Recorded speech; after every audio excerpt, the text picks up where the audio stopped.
And I'd like to welcome you to Ask the Docs, a COVID-19 town hall, which is brought to you by the Providence Public Library and the Watertown Free Public Library. With so much conflicting information, talk of vaccines and variants, navigating the COVID-19 pandemic can feel just as confusing today as it did 1 year ago.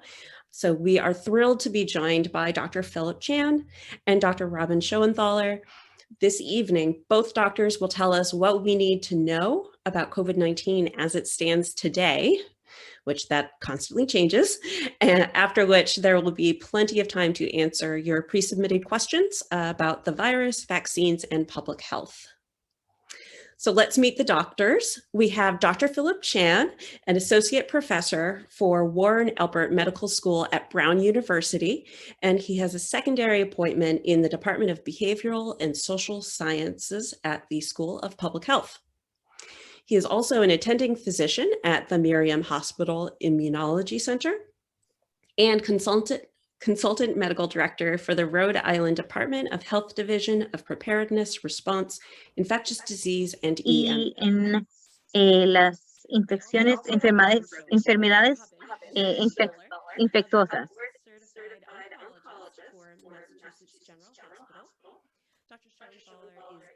La doctora Schoenthaler is currently the director of medical education at Emerson Hospital in Concord, Massachusetts. She is a longtime student of epidemics, and since March 2020, she has become a Covid-translator. She is also an award-winning essayist with her weekly column on COVID reaching a worldwide audience. I'd like to welcome you both and have you kick us off. Robin. Okay, great. I'm going to go to share screen, which is always a terrifying moment in the life of a public speaker. Can you see me? Can you see my screen? We can see. Thank you. Okay, great. All right, great. So thank you for that lovely introduction. Absolutely perfect. I'm really, really very grateful to be here.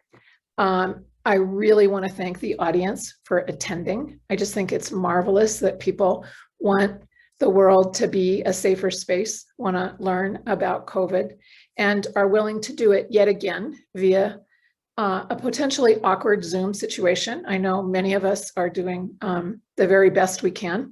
And the fact that you guys are willing to get on yet another Zoom call at 7 o'clock at night is really a tribute to you all. So thank you so very, very much. I think we're all doing the very best we can. This is, I'm speaking from a nice room very comfortably. This is another physician who was in the Texas ice storms. She was supposed to give a presentation. She ended up having her 10 and 12-year-old set her up in her car with an extension cord and a ring light to give her Zoom presentation. We're all being, I think, incredibly admirable.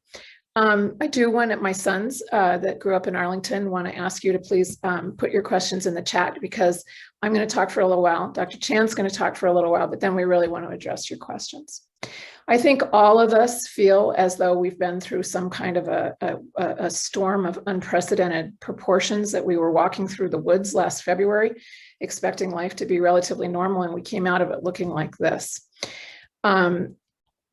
I do want to answer the question about why I ended up becoming the cancer doctor who writes about COVID because I want to do a disclaimer here.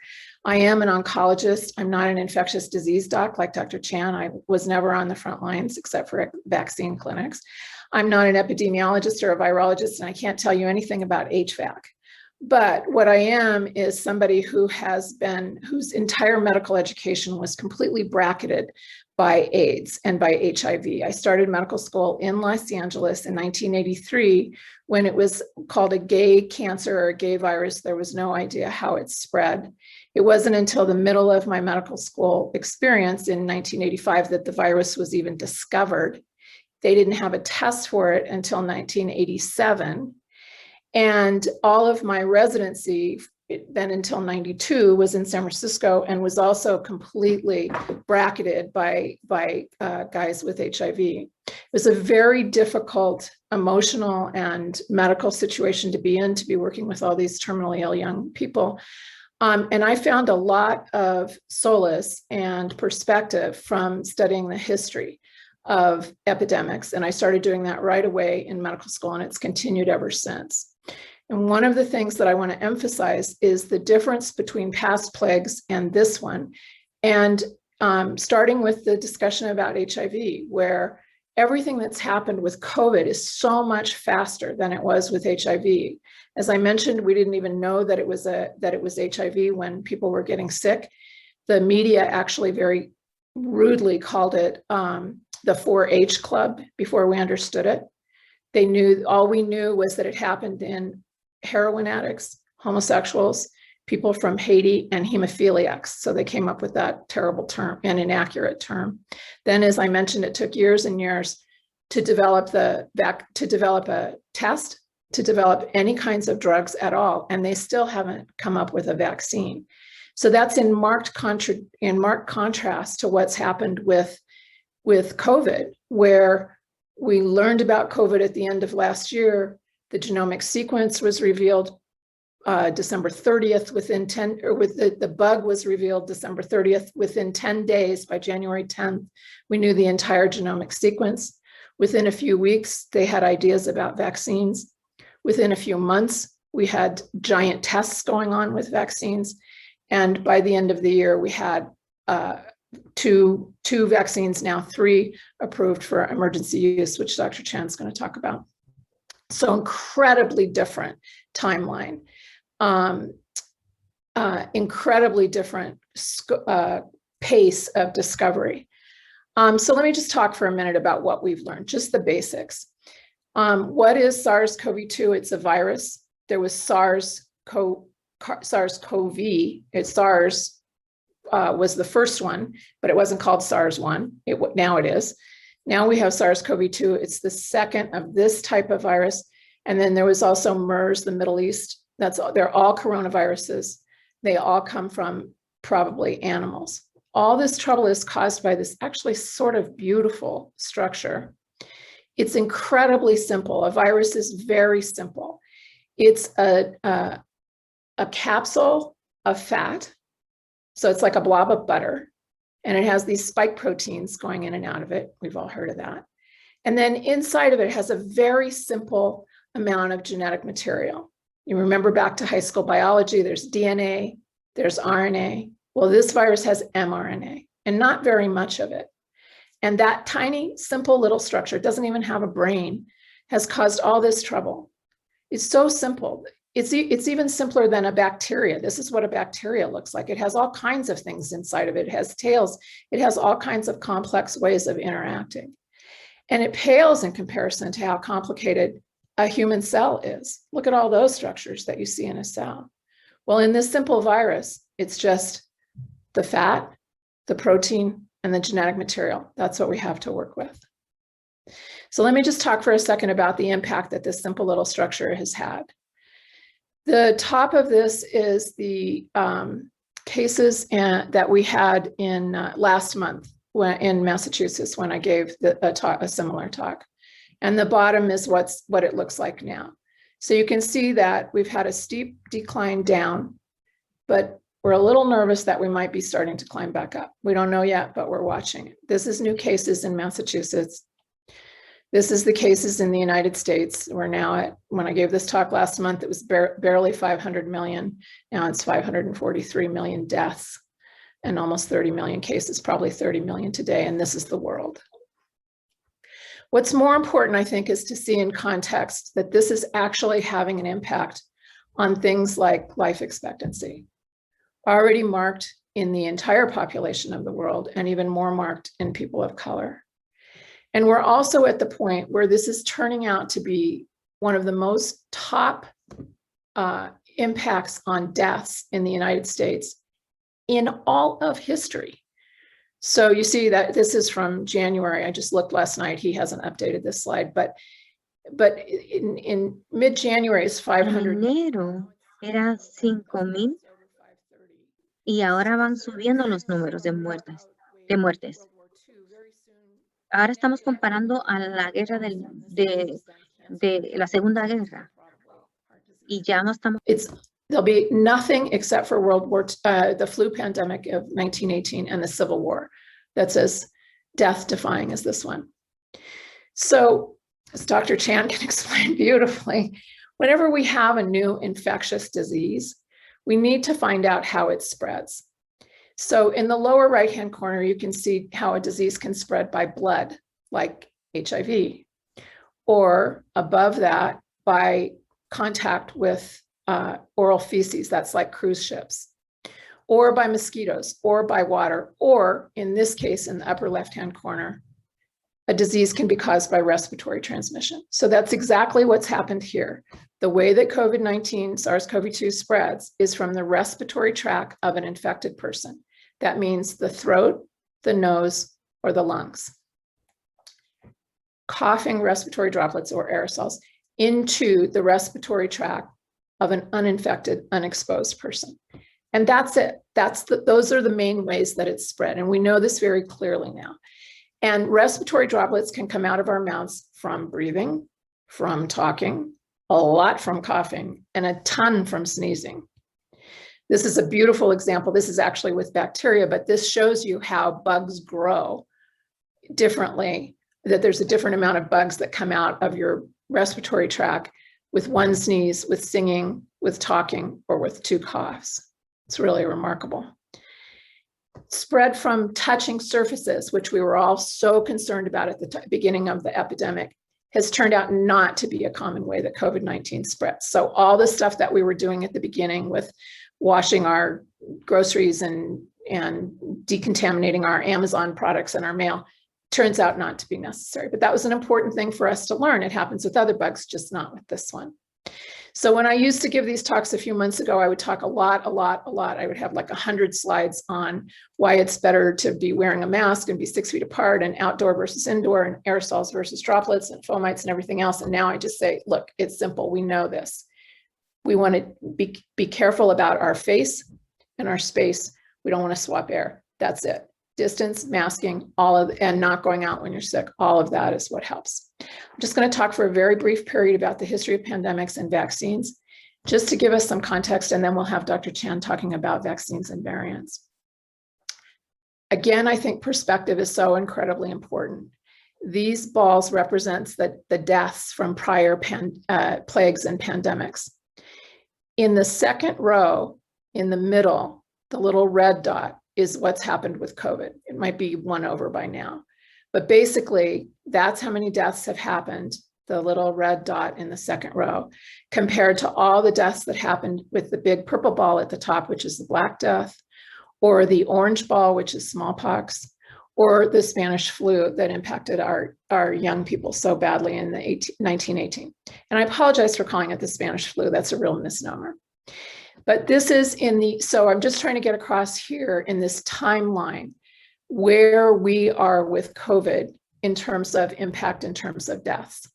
We are just one of many plagues, many pandemics that have happened from the beginning of history. Shakespeare, the Bible, everybody talks about the impact of plagues. So we're just another one. There's all kinds of infectious agents. This is a whole list of ones that you need to quarantine for. I'm just trying to get across that this is something that all of our ancestors have dealt with as much as we have. But I do want to say that there may be something else going on that is alarming, and not just that we're one of many plagues, but maybe something is fundamentally changing that's putting us at more risk for pandemics. So as I mentioned, there's been 3 coronavirus epidemics in the last 18 years, the SARS, the MERS, and now us. And this is 3 epidemics with these bugs in 18 years, 19 years now, as opposed to maybe 4 or 5 epidemics involving these bugs in the previous 800 years. So it may be that our increased contact with animals because of climate change, because we travel so much more, because we just go into caves in China that we used to, or in other countries that we're used to not to. Maybe all of those things are contributing, but we're definitely are wondering if this is a trend. So I just want to talk for 1 minute before Dr. Chan does about the history of vaccines. We're used to having vaccines where they're given constantly along our lifetimes. The first 8, 9 vaccines here are given to our children. Then there's some vaccines that we get as teenagers, and then there's more that we get as adults. But in fact, we've only had vaccines around for a few hundred years. The European literature has it that Edward Jenner introduced the first method of vaccination in 1796 with smallpox. And this is a classic picture of him doing that. But in reality, the smallpox vaccination procedures were done as early as the 1600s in China, the 1700s in Turkey, and even in Boston. Cotton Mather had a slave named Winismus who taught Cotton Mather that Africans and African enslaved people often put a little smallpox in the skin of each other to prevent smallpox. And Cotton Mather got very interested in this. And there was an epidemic of smallpox in Boston in 1721, and Dr. Mather convinced Dr. Boylston, we've all heard of Boylston Street, to inoculate people, and it turned out it was very effective. Now, some people did die after the inoculation or of smallpox, but many more did not.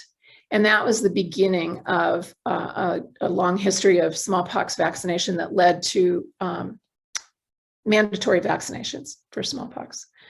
But the second that they started advocating for this, there started to be anti-vaxxers. And in fact, Mather wrote about how, and this sort of sounds familiar, that it was like the devil was let loose with the anti-vaxxers, that people who made the loudest cry had a satanic fury, and that they wished death or other mischief on us for doing this. He even had a homemade grenade thrown into his house, breaking his window, saying that, and the letter attached to it said, "I'll inoculate you with this." And right away, the caricaturists of the time made fun of, you can see in this cartoon that people were showing that if you got a smallpox vaccination in your arm, you could have a cow growing out of it. And there's lots and lots of books and pamphlets written about why one shouldn't vaccinate. Even the physician to the Prince of Wales said it's ridiculous. It can be fatal. It's not. It can do other things to the immune system. There was even a program to get out of getting the mandatory vaccinations. And what I think is very interesting is that the anti-vaccination sentiments of the 1800s almost exactly parallel the ones that we hear now. And I find this somehow comforting to know that people back then were saying vaccines cause illness, and people now, there was the whole autism thing. There's all kinds of people being concerned about what the COVID vaccines might be causing now.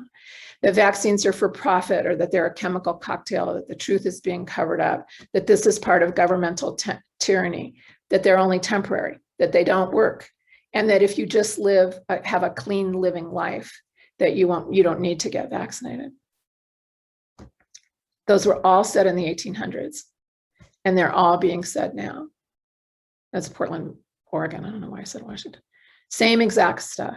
It's almost like history repeating itself, but we can learn from it. There's another cartoon showing the smallpox. So anyway, that's basically what I wanted to get across to you today. It's gonna be Dr. Chan's turn now to talk more specifically about vaccines and variants within the context of this historical perspective. Thanks again for letting me speak, and I will unshare my screen. Thank you. Let me see if I can get this. There we go. Thanks. Great, thank you, Dr. Schoenthaler. I have to compliment you on your ID talk. I'm actually pretty impressed. I think maybe you're an ID doc at heart. So thank you for that wonderful presentation. So my name is Phil Chan. I'm an infectious disease physician by training. I'm down here at Brown University. Been working here at the Department of Health for 5 or 6 years. I was actually born in Boston. I grew up in New Hampshire, Concord, New Hampshire, went to the University of Vermont, trained here at Brown University for the last decade, about a decade ago, and now have been an attending for a decade down here. Pre-COVID, my specialty was actually in HIV STIs. I did a lot of HIV care. And then, of course, when COVID hit, it was all hands on deck at the Public Health Department. So I've been involved in the COVID Health Department since January. Been working for the state. There's been so many challenges. I'm just going to chat for five or 6 minutes here and then open it up for questions, because I do want to make sure that we have time for questions. I think during the course of the pandemic, there's been so many challenges. The beginning of the pandemic, if folks remember, you couldn't get a test for COVID-19 at all. There are only such a limited number of testing supplies out there. PPE, masks have been a tremendous challenge. We've transitioned to, surgical face masks, N95s, KN95s, KF94s. There's a lot of different types of masks out there. Treatments have evolved. Hydroxychloroquine, do people remember that? That was one of the greatest, I think, lessons of the pandemic, was to really trust data and science and evidence. Hydroxychloroquine was touted as a game changer, gonna cure everything, and it didn't. So we do have monoclonal antibodies now. That's been a wonderful treatment for people with mild to moderate disease who are at severe risk of complications, something that we've rolled out, has been rolled out in all states for people to be aware about.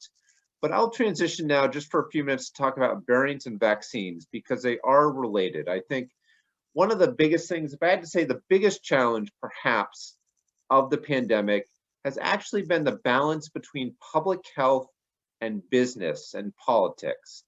And speaking from the state side, I've certainly appreciated the impact that the pandemic has had on people's lives. And I don't begin for a second to understand what people have gone through, what everyone has gone through, but through a health department lens, a public health lens, certainly come to appreciate the importance of business and people's livelihoods, right, have been on the line during the pandemic. And so we at health departments, whether it be the Rhode Island Health Department of Health, Massachusetts Department of Health, any health department, have really tried our best to balance that line between opening things up, keeping businesses open and people working, as well as everything that was mentioned about protecting us against the pandemic from a public health standpoint, including restricting social gatherings, masking, vaccinations, obviously, environmental cleaning, ventilation, etc. So I do want to reassure people that we're getting there.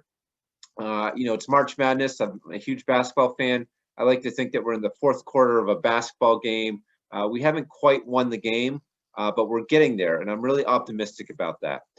The one speed bump in the road has been these variants. And so there's been a lot in the news about these, etc. At this point in time, a significant percentage of COVID infections in the United States, in Rhode Island, in Massachusetts, are variant species. And so I'll speak for Rhode Island for a second, but I know this mirrors the story in Massachusetts. But we anticipate that about 25% of all of our COVID here in the state of Rhode Island is due to the UK strain, B117. It's called the UK strain. And we know from data, even published the last couple of weeks, even published last week, that this strain is about 50+% more transmissible. It's much more infectious. We know from studies published last week that have looked at this in the UK that it's about 60% more deadly. What happens is, for this variant and other variants, is it binds more tightly to the receptors in your body, in your lungs. The receptors are called the ACE2 receptors of your lungs. And that explains why it causes more people to be infected and more people to die. So these variants are really serious. They're causing more infections as we speak. A lot of states have seen an uptick in cases. A lot of states in New England have plateaued or increased slightly over the last week or two. And that's due to these variants that we're seeing. So it's a very real concern. They're here. It's why we need to still continue to be careful. But the good news is, at least for B117, is that the vaccines work against them. So there's 3 vaccines out there: the Moderna, the Pfizer, and the Johnson & Johnson vaccine, and all work against this variant, which is good news. There are other variants out there that we're a little bit more concerned about. There's still emerging research and science about whether or not how effective these vaccines are against these other variants. The good news is that none of these variants have, to date, that there's no evidence that there's variants that are totally resistant to the vaccines that we have. So that's good news. And the other thing to keep in mind is that as we talk about vaccines and resistance, it's not a yes or no. Meaning it's not, does the vaccine completely work, yes or no? It exists on a spectrum, which means that the vaccines, even if they don't work quite as well, they likely still offer some protection against a whole lot of these variants that are circulating, and that's good news. The other thing that happened recently in Massachusetts was another variant called the P1 variant, which is the predominant variant in Brazil, for example. Massachusetts just announced last week that they had their first case of this variant. There's some suggestion that this P1 variant may be more resistant to things like some of the vaccines, to some of the monoclonal antibodies. So a lot of concern about these variants. It's rapidly evolving. Every week there's new data that comes out. So it's really been a challenge just to stay on top of it. A lot of moving parts. Certainly don't imagine people in general in the lay public to keep on top of this. It can definitely be confusing for sure, which is why we have public health departments staffed up now with hundreds of additional people who are working on this. So I just wanted to, for my last point here, I just want to build off some of what Dr. Schoenthaler had talked about in terms of vaccines. You know, I got my Moderna vaccine as a healthcare worker. I got my Moderna vaccine a couple months ago. You know, these vaccines actually have been the best case scenario for this pandemic, for SARS-CoV-2. The Moderna and the Pfizer vaccine are 94–95% effective in preventing disease. That's really, it frankly blew everyone's expectations out of the water. Really best case scenario. I will point out that these vaccines are not 100% effective against asymptomatic infection. We are seeing here in the state of Rhode Island, across the U.S., some breakthrough infections with these vaccines. When we talk about these vaccines being 94–95% effective, they're really highly effective in preventing you from becoming sick. So you're not going to end up in the hospital, you're not going to have significant disease, but they are a little bit less effective in preventing you from being infected in general. And that's why we, in Rhode Island, CDC, others, have still pushed the need for masking in public and still pushed for the need for some of these things that we've been talking about in terms of physical distancing, adhering to other public health guidance. So just at this time, I would encourage people to still continue to be careful. Even if you've been vaccinated, there's still a chance you could have asymptomatic infection and spread it to others. We don't quite know how likely that is yet, but it's still a concern, which is why we push that. So, you know, I think we're almost there. Again, these vaccines are going to end the pandemic, in my opinion. I do encourage people, if there's anyone that is a little bit worried about the vaccines, and we're, again, happy to answer any questions, I do encourage people to look at the evidence, the data, look at the CDC website, look at Massachusetts, Rhode Island Department of Health website, look at the data and the evidence. These vaccines are incredibly safe. When I had the vaccine myself, I had a sore arm. I had some chills. I didn't sleep well that night. I just felt terrible for a day or two, and then it went away. And that's normal and it's expected. It's one thing about this vaccine is that these vaccines is that they do tend to cause these reactions, these side effects at a higher rate than other vaccines like the flu vaccine. So it's something that we're aware of, and it's normal. It shows that your immune system is working and you're building up immunity. There's a lot of myths out there about these vaccines. Some of the common ones are that these vaccines cause infertility. They cause people to be sterile. That's not true. There's thoughts that these vaccines cause COVID itself. Also not true. They're a tiny fragment of the genetic material that allows your body to make a part of the virus, the spike protein, which allows you to develop antibodies. These vaccines also do not alter your DNA. They do not cause COVID, et cetera. They don't contain a microchip. Some of the things that I've heard out there. Again, they're really safe. They're really effective. They've been given to tens of millions of people now across the U.S., across New England.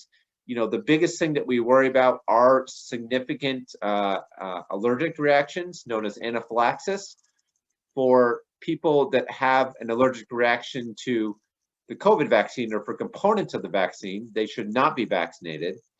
But people who have allergies to other things, and that includes food, seasonal allergies, other drugs, medications, even other vaccines, you can still get the COVID vaccine without problem. Certainly, if people have any concerns or questions, talk to your primary care doc, talk to your primary care provider about these. See an allergist, talk to another physician about it. In general, we've given this vaccine to lots of people with histories of allergies to other things, and they've done well. So very reassuring. Again, tens of millions of people have been vaccinated with these currently available vaccines, and people have done well. So I think I'm going to stop there, and we can open up for questions. I'll hand it over back to you, Janaya, to take questions and to help moderate. Thank you, everyone, for joining. Thank you, Dr. Chan. I am going to talk about some of the questions that we received at Watertown Free Public Library for pre-submittal, and then Janaya will follow up with questions that we've received during the chat. So one of the questions you've already touched on is the question about people being concerned about if they've had a reaction to the flu vaccine, if they've had an allergy. So we did receive that question, but you handled that. I think, following up with your primary care physician as well as an allergist would be the answer to that question. So thank you for that.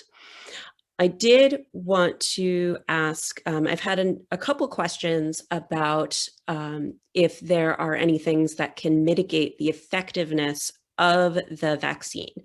So one question I had was if you take like a low dose of prednisone, is that something that can cause the vaccine to be less effective? This person, I believe, is on their first dose at the time. They had their first dose of the vaccine. Believe it was Pfizer. And another question along the same lines is if you've had a cortisone shot, is that something that can cause a problem with the vaccine? So are there anything that we know about that people should avoid if they're getting the vaccine? Dr. Chan. So I can answer that first. I'd also be curious about Dr. Schoenthaler's opinion on this as well. So the bottom line is we don't know for sure. There's no data out there to guide these decisions. However, it is theoretically possible that any degree of immunosuppression can blunt your body's response to this vaccine, meaning that you're not going to make antibodies. For cancer patients who are about to undergo chemotherapy and become immunosuppressed, it's recommended to give the vaccine before you become immunocompromised. I think for prednisone, for cortisone shots, for ibuprofen, Tylenol, stuff like that, I mean, it may have a very small effect. We would not recommend altering. We would recommend if you don't need those things, don't take them. If you don't need the cortisone shot or you're going to be vaccinated, try to schedule it out at least a couple weeks in between or from. But we also wouldn't change the recommended, if you got the vaccine around times that you were given one of those things, we would just recommend getting the second shot at the dosing interval and not repeating the series, not giving a third dose, etc. So, everyone reacts differently to this vaccine. We don't know for sure the effects. I would guess so that any effect would be small. I'm curious what Dr. Schoenthaler thinks. I've found it, well, first off, we are absolutely building the plane while we fly it with some of these things. So we don't, as Dr. Chan said, we don't have exact data about what people, for instance, with autoimmune disease or with cancers, but we have theoretical ideas. And I think it's important to focus on two things. And one is, what is your risk what is your existing illness, your autoimmune disease, your cancer, whatever? What is it? How does it affect your risk for getting bad COVID? And the answer is usually it's worse if you have cancer. It's worse if you have immune diseases or you're immunosuppressed. And then what are the chances that the vaccine won't work perfectly for you? Those are sort of two different questions. So I think it's important to think, am I at real risk for serious COVID? And if I am, then maybe I want to do the vaccine knowing that it might not be 95% effective. Maybe it's 90% effective, or maybe if it's 85, who knows? We don't know exactly what it is, but we do know that it's better than nothing. So at this point, the oncology societies and most of the autoimmune societies are saying to talk to your doctor, but that probably you should get the vaccine. And we'll have more information about Johnson & Johnson as well as that evolves. And just to clarify, there's no harm in getting the vaccine. The only concern is, if you're immunocompromised, if you are on prednisone, a steroid, et cetera, there's no harm in getting the vaccine. The harm is that you may not develop a robust response to the vaccine, but it's not a live virus vaccine, meaning you won't get COVID from it. There's no real danger if you're immunocompromised, and the recommendations are to give it. Thank you. Okay, thank you. That's a great answer. I think that has helped a lot of people. We actually had several questions about things like that. So thank you. Can you talk about the difference in the rate of spread in, say, a closed stadium versus an open stadium? So let's say the Dunk versus Fenway Park. Get you both in there. So I'm a huge Red Sox fan. I'll throw that out there. But I think, out of all the things that we talk about in terms of how to prevent COVID or mitigate transmission, I really firmly believe that ventilation is 90% of it. We talk about physical distancing, we talk about masking, washing hands, all good, all important, everything we should do. But one of the things I think that we've learned, at least that I've learned, and if you look through the data and the studies, is that ventilation is key. Ventilation is key. And what we thought early on about this virus, right, is that it was droplet transmission, which means that's why there's that 6 feet rule. Respiratory droplets, it travels on those particles when you sneeze or cough, and they generally drop to the ground within 6 feet. But what we've learned over the last 6 months, I would say, is that there is a component of this virus that's airborne, that hangs in the air and can be transmitted potentially across rooms, especially in closed spaces. So this is why, especially in the K through 12 school system and other closed areas, not necessarily stadiums, but more confined areas, is why we've really, at least in Rhode Island, and I know other states have, really pushed the aspects of ventilation, certain filters, opening windows, concern for buses, you want windows open on buses, et cetera. So I really firmly believe that ventilation is half of it. And if you looked at what happened in the summer of 2020, what happened? We saw a real low point of viruses, of infection transmission.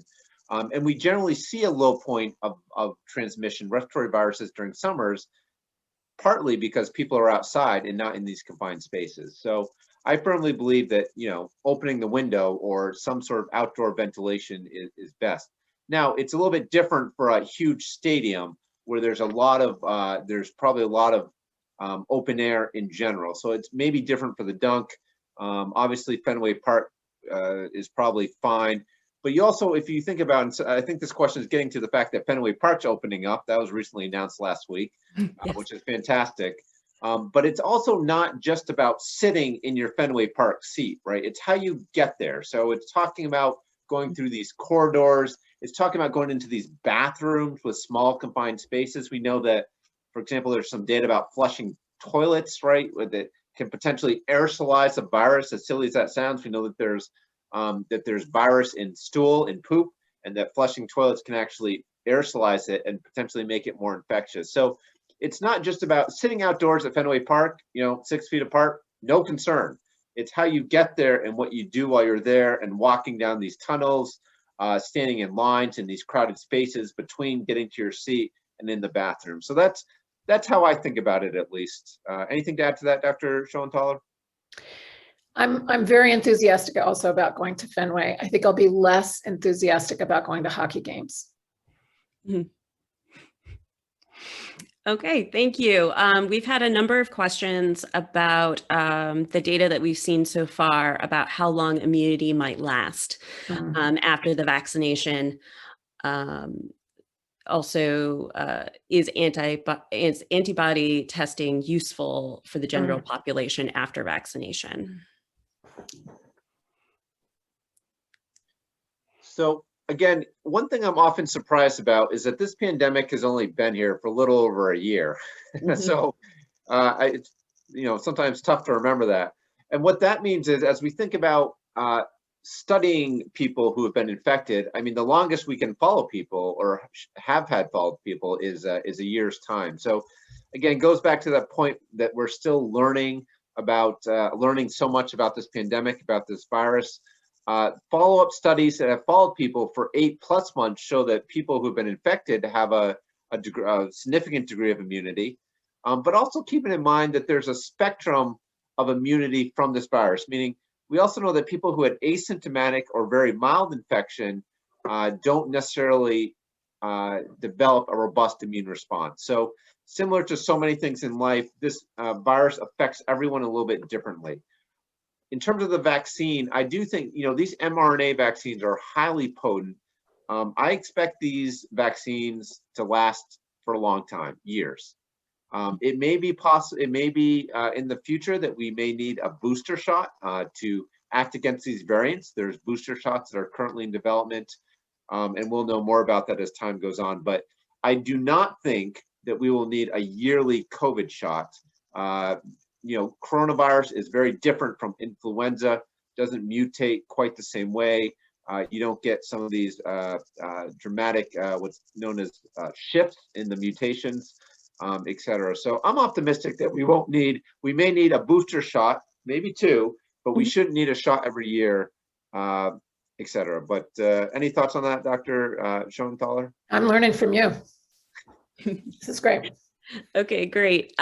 Is there any reason why the second dose of the vaccine seems to cause more side effects? Like Moderna, for instance, seems to be more known for having after effects, though I have heard Pfizer as well. So. Yeah, the way I think about this is that first shot introduces the foreign material, in this case a virus, into your body. And then the second shot is when your body really sees it as a threat. That's the booster shot, right? And so your body was, primed a little bit with the first shot, but it's really that second shot that tells your body, you know what, this thing is a threat. You better do everything you can to get rid of it and attack it. So that's the way I sort of think about it. But again, I got the Moderna shot, 2 doses. The first time around for me was actually worse than the second time. If you look at the studies about this, it does say that the second shot tends to be worse than the first shot, but just anecdotally and talking to others in my own personal experience, it can be all over the place. So something to keep in mind. My arm was pretty sore for a couple of days and I felt terrible, but I guess I was reassured that it was my body's way of developing antibodies and immune response. So reassuring, didn't feel good, went away after a day or 2. That makes sense. Dr. Schoenthaler, did you have anything to add on that? Yeah, I would just add, it's a blessing to get some side effects in this case, I think. And fortunately, it doesn't mean anything in terms of how your immune system would react to the bug coming near you. But it's just kind of a nice sign that your body's, up for a fight. And so I say, welcome in. I did arrange to get my Moderna vaccines days when I didn't have to work the next day, just in case. But for me, I actually turned out I had a much less significant arm reaction than I did with Shingrix. Now that was a reaction. That was like half a cantaloupe on my arm. But with the Moderna, not so much. And then, I had maybe 6 hours of not feeling myself with the second shot, and that was it. So everybody's, as Dr. Chan said, everybody's different. And basically, I consider all aftermath to vaccines to be a good thing. Thank you. We actually have a flip side question. Is there any concern if you do not experience any side effects from either of the doses? There's not a concern. I would say no, there's not a concern. We do know that people do develop antibodies who don't have a robust response. The one question too that was asked before is, well, can you do a test that checks for, the Right. vaccine developed Yes, antibodies? thank you. Yeah. So the answer to that is yes, you can. You have to be careful though. So you can check a blood specimen from your arm to look for antibodies. You want to be careful though, because there's two types of antibody tests out there, and it's not always clear what antibodies you're testing for. About half of the tests out there check for the spike protein, which is what the vaccine produces antibodies to. So that would be positive if you got vaccinated. It would also be positive if you got infected. So you wouldn't be able to tell the difference between if you were actually infected with COVID versus if you got the vaccine. However, you also want to be careful that some of the most common, and the ones in Rhode Island actually, some of these tests like the Abbott Test is known as, actually look for antibodies against the nucleocapsid protein of the virus. And that's different from the spike protein. Meaning if you got an antibody test here at our major lab system in Rhode Island, and you got vaccinated, successfully vaccinated with good antibody response, that this antibody test will be negative because it's looking at a different antibody to the virus. So you just want to make sure if you were going to be tested for a vaccine response, that you get the right test, because there is a little bit of a nuance to it. So Dr. Chan, if you had somebody who was immunosuppressed and who did not have much of a reaction to the vaccine, would you recommend that they get antibody to the spike protein testing? So you could, at this point in time, because vaccine supplies are still so limited, we wouldn't recommend any further vaccination until, at this time. That's a great question though, for when supply starts to outpace demand, is whether or not we go back and potentially vaccinate some people that were maybe immunocompromised at the time, but now have a normal immune system. That's something we do with other vaccines. I think it's also important for folks on the call to realize that these vaccines will never be 100% in all people, meaning people that are immunocompromised and older are going to have a less robust immune response. They are probably not going to be 95+% effective in older folks or folks who are immunocompromised. And that's why it's important for everyone else who's able to get the vaccine as much as possible. And the other thing to keep in mind is that we also just can't vaccinate yet people under 16 years of age, right? So 25% of the population is automatically ineligible for the vaccine, which means to achieve a herd immunity rate of 60, 70+%, we really have to have high vaccine uptake in the community. I guess the second question to that is vaccine studies in kids are coming, but we're probably looking at the fall 2021 at the earliest, and potentially into early 2022 before we have those for kids. Okay, thank you. Here's a more specific question. My parents are in their 80s. The thing they miss the most is eating inside restaurants. They are fully vaccinated. I know it's not zero risk, but would going out to a restaurant once a week indoors be a reasonable thing for them to resume? No right answer on this one. Right. I would be reassured, right? That's a very political, ambiguous answer. Being vaccinated, again, these vaccines are highly effective in preventing serious illness. I mean, I would be reassured. It sort of depends if you want to take the risk. I think the risk is much reduced being vaccinated. I would still try to mask while you're going into the restaurant, sanitize your hands before eating, make sure the restaurants you go to have, are not those tight packed places, but a little bit more open, airy, et cetera. So there is some risk, I think, especially the older you get. And I think it's all if you're willing to tolerate that risk, but I understand it. I get it. I think if they're vaccinated, the risk is much lower. Okay, thank you. And maybe try to shoot for an open air restaurant. So you get a little bit of ventilation in that way. Let's see if I had any other. The other thing that I would add to that, I completely agree. I think, you know, we've moved in, we're going to be in this awkward situation for a while where, you know, in the early months of the pandemic, we did things to keep ourselves no risk. Mm-hmm. And now we're going to be moving into low risk. And so it becomes each person's sort of personal decision. How low is low enough for me? Because, you know, every time you do go into a restaurant, you're taking some sort of risk. And you can obviously minimize it, but, you know, it really is a question of low versus low versus low. So how low do you go? It really depends on each person. I would definitely, though, also look at how active disease is in my current community. Mm-hmm. So, you know, we're not exactly sure of the numbers happening in Boston right now. They might be climbing. If they start to climb more, I might have a different risk benefit analysis to my desire to go to Olive Garden. Sure. Kind of speaking about reopening, we've been, I think both Rhode Island and Massachusetts have both been moving towards reopening even more.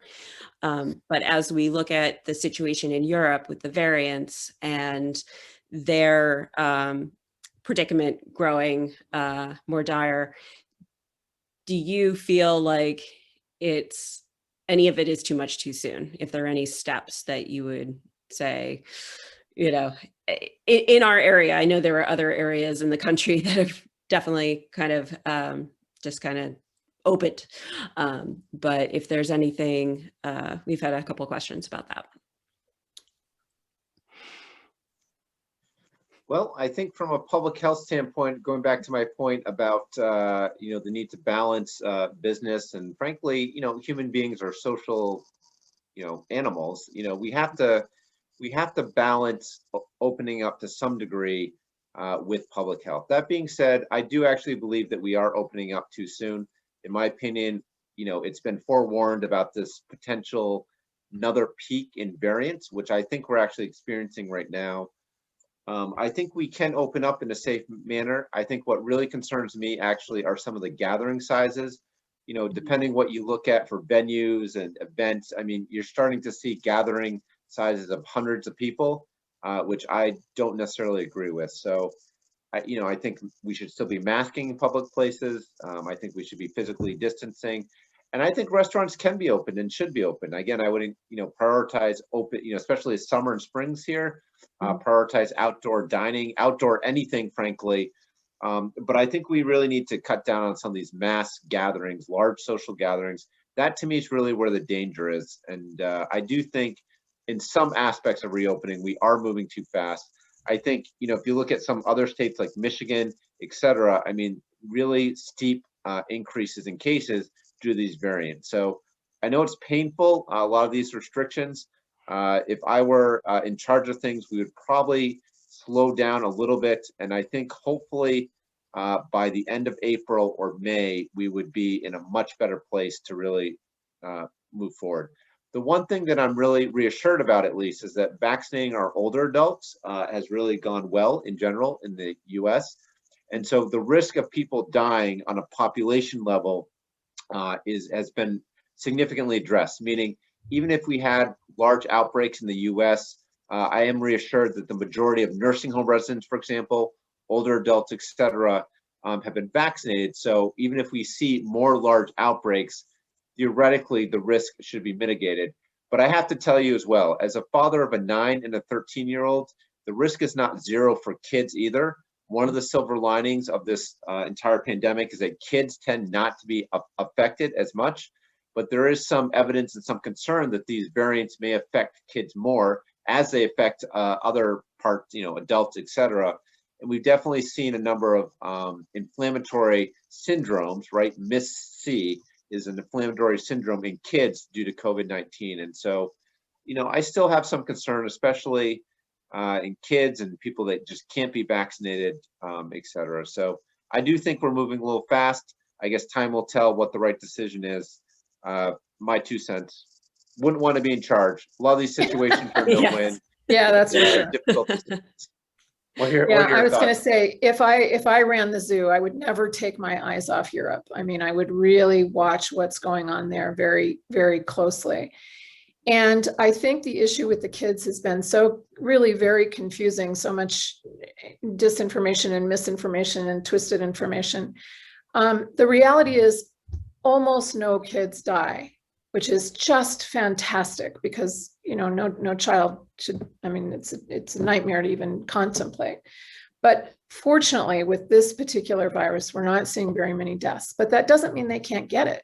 And it doesn't mean they can't transmit it. And it doesn't mean that they can't be affected by it, even in the long term. So I think, you know, we can't let our guard up with the kids. That doesn't mean that we have to keep them home for the next 2 years. It just means that we can't ignore the biology with the kids. And I'm also glad I'm not in charge.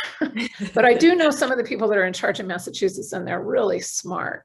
So I mean, I have to say, from being exposed to decision-making around the country, I do feel really lucky that we live in the Northeast and have science-based data and decision-making rule the game at least most of the time, as opposed to the opposite.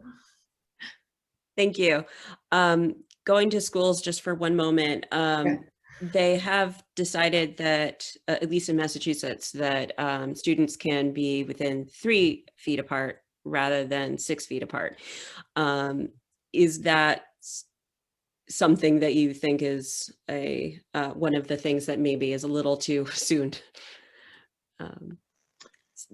So that's a great question again. So my kids so Rhode Island was very progressive and aggressive with opening schools in September of 2020. And so I actually sent my kids to school, public schools here in Rhode Island since that time. And I've been reassured, and I followed this story very closely because it affects me personally. We have not seen widespread transmission in schools at all. The transmission that we've really seen in schools is among students who play sports. So we've seen a lot of outbreaks among sports teams of students, but we really haven't seen, you know, transmission for a large part among students. In fact, we just looked at the data for this in Rhode Island, and we found that only 5% of people in the K-12 system, 5% of people who had COVID could be traced back to a contact in the K-12 school system, which means that 95% of everyone who tested positive for COVID in K-12 was likely exposed or got it from someone outside of that system. So I've been really reassured. And in fact, the study that was done looking at 3 versus 6 feet was actually done in Massachusetts. So credit to really the science of Mass. But I'm okay with that. I'm okay with that. As someone who may be directly affected, I'm okay with that. Freudian Hopefully not slip, maybe. So that's one of the. So what I've really hammered home in the K-12 system is ventilation. I think again that, you know, if you look at some of these older schools, has been a problem in our state, problem in other states, is that you have these densely packed classrooms inside with poor ventilation. And so one good thing I think that will come from this pandemic actually is to revisit ventilation in schools and to update some of the ventilation strategies, approaches, systems in these schools. And by the way, it's not just a problem for COVID, it's a problem for flu, right? Flu peaks in the winter. And the other thing too I've learned is that with poor ventilation, you get higher CO2 levels, carbon dioxide levels. And what does that do to students? It makes you more sleepy.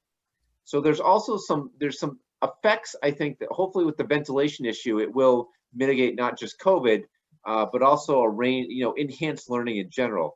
And just because I was really entertained by Dr. Schoenthaler's presentation and historical, what I've learned through time actually is that older buildings, which tend to be more drafty, if you think about this, historically, is that older buildings, right? If you're walking in an old building and you're like, why is it so drafty here? Well, it's an old building. So that was actually, so it's actually thought that newer buildings with better insulation have poorer ventilation and are more likely to transmit COVID within some of those buildings. Just an interesting thought that I thought about. Some of those draftier, older buildings were actually done so to mitigate TB risk historically. So just a cool little historical fact in thinking about some of these building structures and how they've evolved or devolved over time, and the pros and cons that have happened with that. Huh. That's really Right. interesting. Thank you. I'm going to shoot it over to Janaea and see what questions she's been receiving this evening. Hello, doctors. We've gotten a great number of questions in the chat, mostly based on vaccines, and a lot of them you've already answered. Thank you very much. First of all, somebody asked, why are there so many anti-vaxxers? How do we reach herd immunity? And how do we reach herd immunity if so many people don't want to get the vaccine?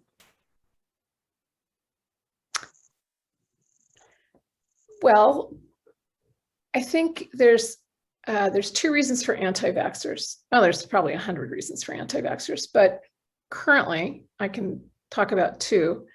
One is that I think, it's one thing to take a drug for illness that you have, and it's a whole different thing to think about putting some sort of chemical into your body when you're healthy. It's just a different mindset.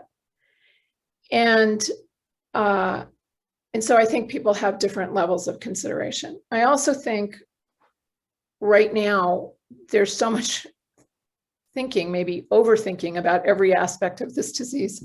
My friends that object to it because it's mRNA, I'm like, when's the last time you even remembered what mRNA was? But now, now. But I think there is a concerted anti-vax movement going on in the United States that's funded and strategic and has expanded to other countries, and Germany and Russia, a number of them. And I think some of what we're seeing is a direct result of strategizing on this issue. And I think hopefully we can get to herd immunity through education and through something like peer pressure, good peer pressure. You see your friends get it and be fine and start to be able to feel more comfortable being with their grandkids or going out to dinner or whatever, and then you move towards it. Hopefully that'll help. Perhaps, I don't know, Dr. Chan, what do you think of immunity passports, or, there may be ways that also impacts the vaccination rates? Yeah, I think the whole anti-vaccine movement just makes me really sad. I think it's a reflection, I think, of this fake science, of this misinformation culture that we have. And I think, if we're not going to base our decisions on facts and science, like, what are we going to base them on, right? I mean, do you want to go to your doctor and have them, give you a willy-nilly medicine because they heard on Facebook that that's what, worked? I mean, no, of course not. So it just makes me sad. At the end of the day, no one's going to force you a needle into your arm, right? We're the United States of America. Everyone has their personal choice about some of these matters, but I really just wish that people would base their decisions on science and data and the facts. And I think we'd be in a much better place. And I think too, people have to remember about, why they should get the vaccine. Part of it, I'm 42. I run every day of my life. I have no medical problems. I'm at really low risk of COVID complications, but you know what? I got it.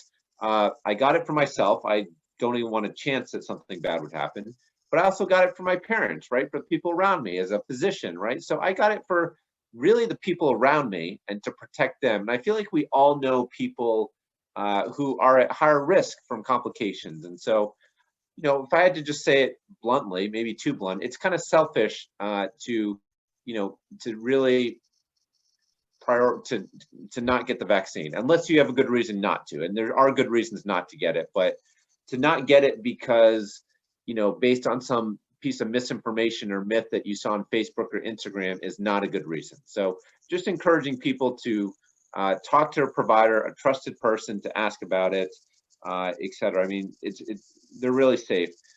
And I think the other sort of elephant in the room that with my public health hat on is to achieve herd immunity too, we also have to think about the world. We can't just be so focused on the United States, because if we vaccinate everyone in the United States, great.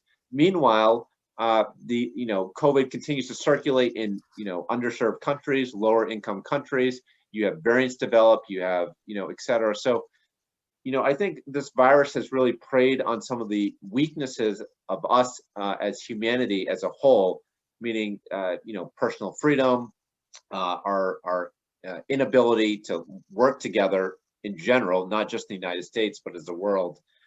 So I really think to address this is going to require a concerted international effort to really end this pandemic. So I think we're good in there. We're getting there. If you look at what the Biden administration is doing, is they're buying up millions and millions of doses of vaccine. And the plan, I think, from what I can tell, is that we are going to have lots of extra vaccine eventually in the near future. And theoretically, I think what's going to happen is we're going to donate a lot of it to other countries, lower income countries, as we should. So hopefully United States can again take leadership, take this on in part for the rest of the world, set a good example. We really need to vaccinate the entire world to get a handle on this. Thank you for that. Dr. Chan, I did have a question about the history of vaccinations and how the distrust that exists among people of color because of I don't want to say sordid, but the history of the way that people have been vaccinated. And using your public health hat, if you can tell us how we're doing on the distrust front, and if you feel like the communities are being more receptive to vaccines these days. Yeah, thank you for that question. Very valid question. I do want to acknowledge that. I think we as a medical community, scientific community, have violated the trust of certain groups, and specifically African American, Black communities in this country in the past, Hispanic, Latino.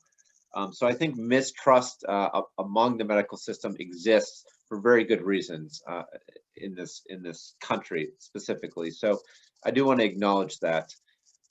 From what we've seen with vaccines and disparities in general is that, yes, there seems to be a greater degree of hesitancy among African American, Black, and Hispanic Latinx communities.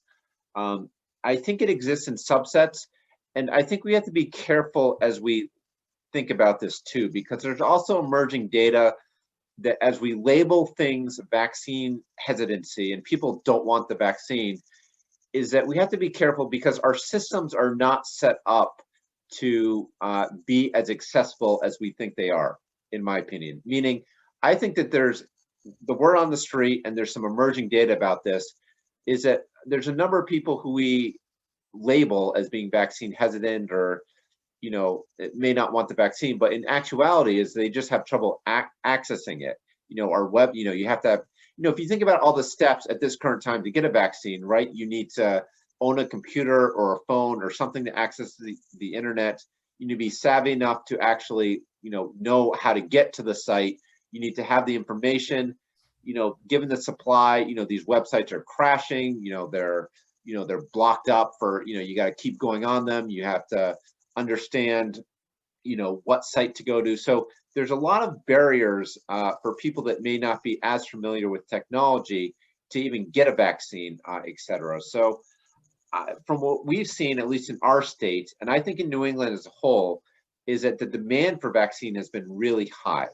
And this may vary compared to other parts of the country. I think what we've seen is demand is lower in Deep South, some of the states in the Deep South, et cetera.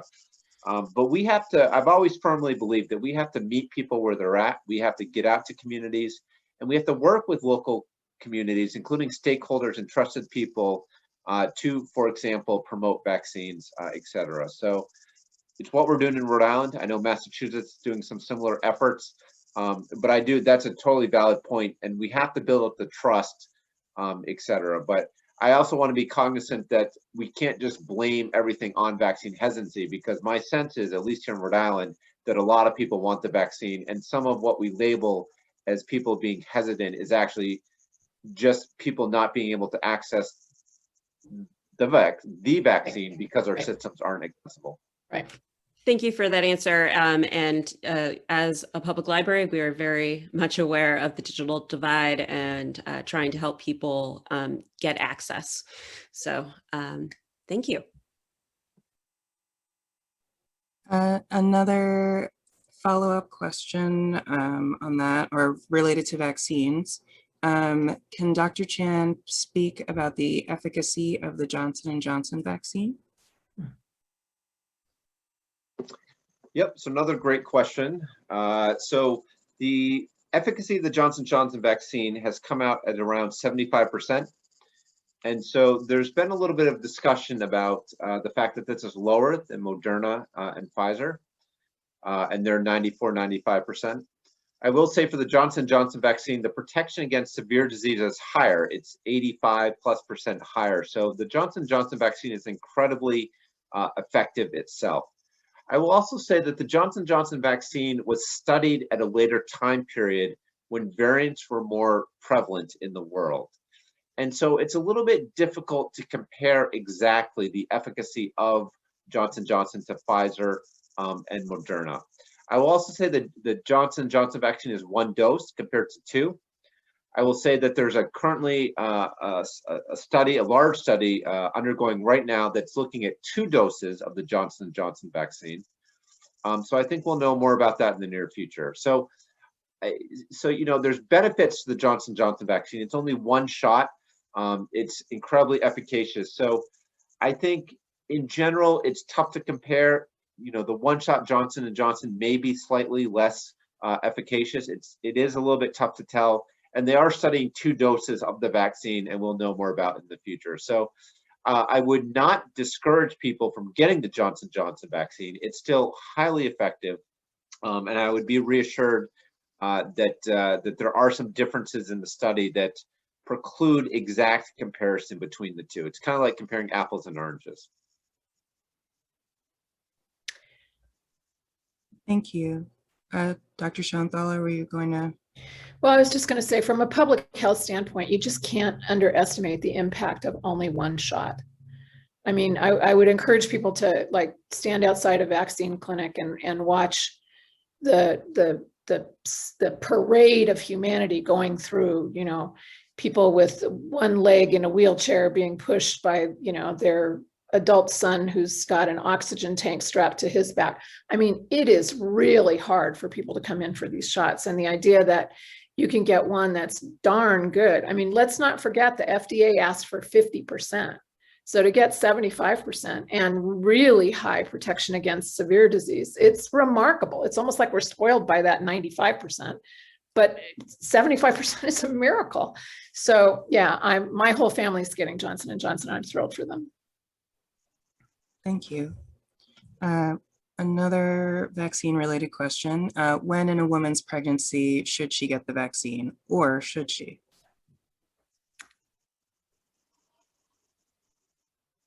So it's okay to get the vaccine if you are a pregnant woman. I will say that there's limited data, that all the major OBGYN associations have come out to say that it's safe to get it in pregnancy. But have acknowledged there's limited data. There's ongoing research. I will have a lot more information over the next few months. There's no reason biologically to think that it's going to cause some adverse effects on either the mother or the developing fetus. But I would acknowledge there's limited data. And so I think at the end of the day, it really comes down to a personal decision that people who are pregnant should discuss it with their provider, with their OBGYN. And I think you also have to take into account how at risk the person is. So for example, one of my close colleagues is a healthcare worker who's pregnant. Of course, you know, she got the vaccine, highly recommended. So remembering as well that having COVID while you're pregnant is a significant risk for both the mom and the fetus as well, and bad things can happen. So it's really that risk-benefit discussion. And it really depends on, it's really personal and depends on the situation. And people should discuss with their OB, with their provider about what's best for them. I'm not sure, Dr. Schoenthaler, any thoughts on that? Yeah, I mean, basically I agree. I think I'm maybe a little bit more more easily pro. I think the impact, we absolutely know that COVID can be hazardous to a pregnant woman at higher degrees than if she wasn't pregnant, given the same age and everything else. So we know that, and we have no theoretical reason to think that the mRNA vaccines or the Johnson & Johnson would be hazardous to a woman's pregnancy or her pregnancy period or her unborn child. We have no theoretical reason for that at all. I will also add that we don't have the data, we don't have the long-term data, but we did have, a number of women in the trials ended up pregnant, even though they weren't supposed to be. And then we've had a ton of pregnant healthcare workers get the vaccine, and we haven't seen anything terrible. Now, it is limited data. We don't know. We're not going to know for a few more months. But that, on top of the fact that these pregnancy questions and these infertility questions have been part of the anti-vaccine campaign. They've been deliberately, how do you get to a woman? You get to her through her child, through her pregnancy. So they've been deliberately planting things that misinformation about vaccines being linked to infertility or vaccines killing your baby when you're pregnant, none of which it's not a shred of evidence that that's true. So I have, I would of course encourage every woman to talk to her own OB about this, but I don't clutch my heart and say, oh, don't even think about it. I think you should definitely think about it. Thank you both. Just a few more questions as we're winding down. Somebody asks, I have a mask with a nanofiber filter.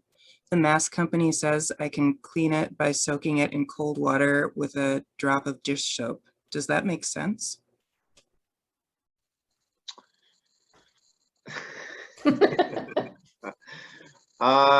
Does that make sense? Well, I think what we have to remember is there's still a lot we don't know about PPE. I've become a minor expert in PPE when there were shortages early on in the pandemic. We were doing some crazy things as healthcare providers. We even bought, here in the state of Rhode, we bought something known as this Battelle decontamination system. So we essentially bought those big metal shipping boxes. Essentially, these systems were big metal shipping boxes where you put in, thousands of N95 masks, flood the thing with hydrogen peroxide, and it's meant to be able to reuse masks. I've also worked with scientists to try to develop 3D printing masks. And lots of other crazy things out there. So at the end of the day, that sounds a little bit sketchy, just to put it bluntly. But I also don't know. It could work. I would really stick to things that have been studied and approved, or at least reviewed by the FDA. And I think that that's one thing we've learned as well.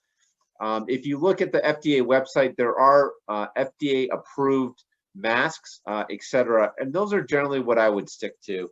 And they've looked at KN95 masks and lots of other types of supplies.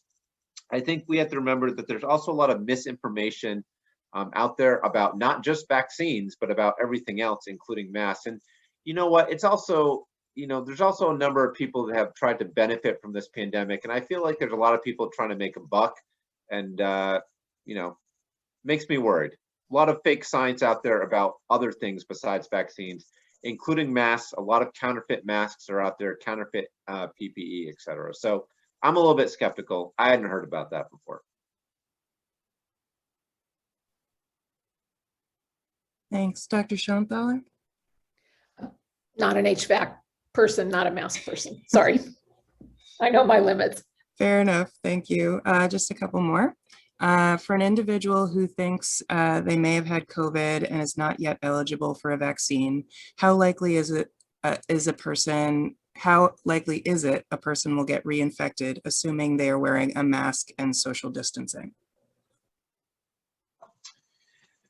So that's a great question. The answer is we don't know for sure. If you look at studies, certainly within 90 days after being infected, you are generally thought to be protected against reinfection or have a lower chance of being reinfected. I'm going to throw out an 80% out there. So it's definitely possible to be reinfected.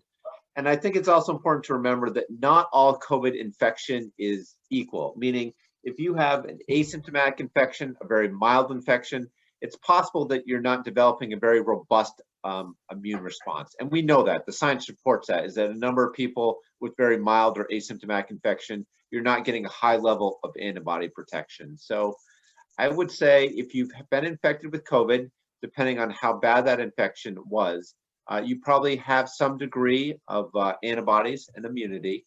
However, it's tough to tell. It differs for each person.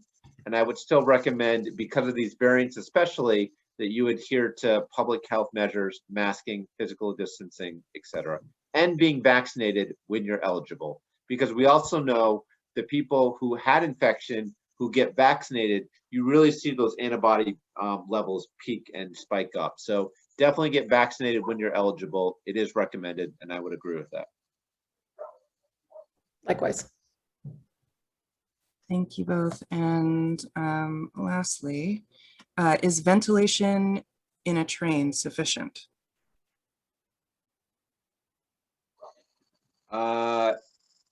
Maybe. I would not trust ventilation in a train, personally. I would make sure to mask, and I would open the windows if that's an option. You know, who knows? I mean, most of these commercial transportation companies, whether it be bus or plane or train, I'm guessing, but this is an assumption, have looked closely at their ventilation systems. They should have appropriate filters in. They should have appropriate air exchanges, which means how often you're, taking all the air in that space and, exchanging it with the outside. However, I don't know for sure. It's probably company specific. Again, I would be nervous at this period in time of being in a smaller enclosed space with a number of other people. So, if you were going to do it, I would wear, certainly a surgical mask at the absolute minimum. I would also try to wear a KN95 or an N95 mask. That would probably be the safest approach if you're not vaccinated.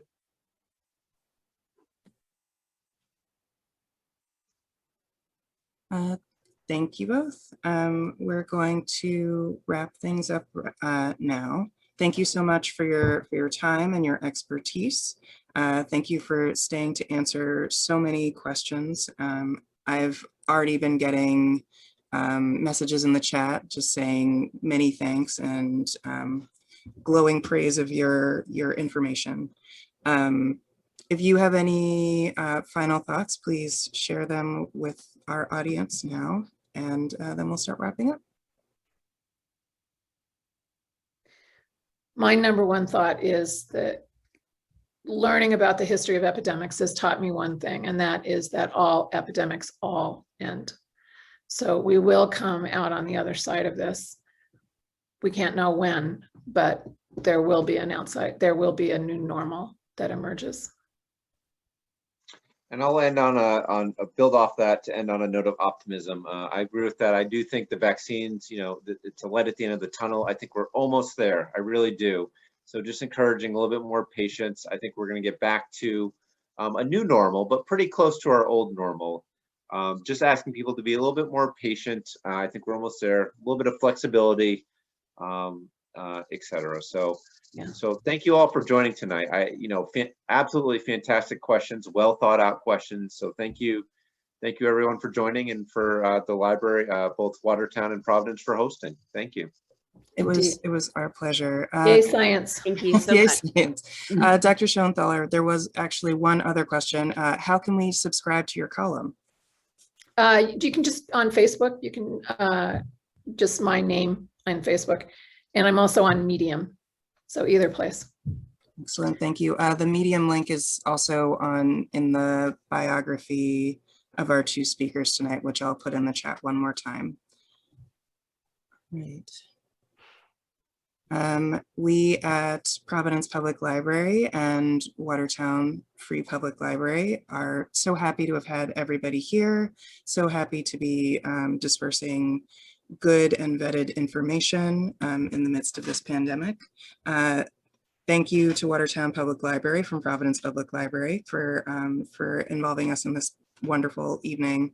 Thank you to Be More Interpreting for providing Spanish language interpreting for this event. And thank you to all of you for being here. Yes, thank you very much. Watertown Free Public Library is very happy to have joined you all, including Providence Public Library. It was a great collaboration, and I want to really thank everybody for coming. It was such an informative evening, and I think we all learned a lot and hopefully are a little bit more hopeful for the future. So thank you. Okay. Thank you too. Very, very much. Thanks so much. Have a good evening.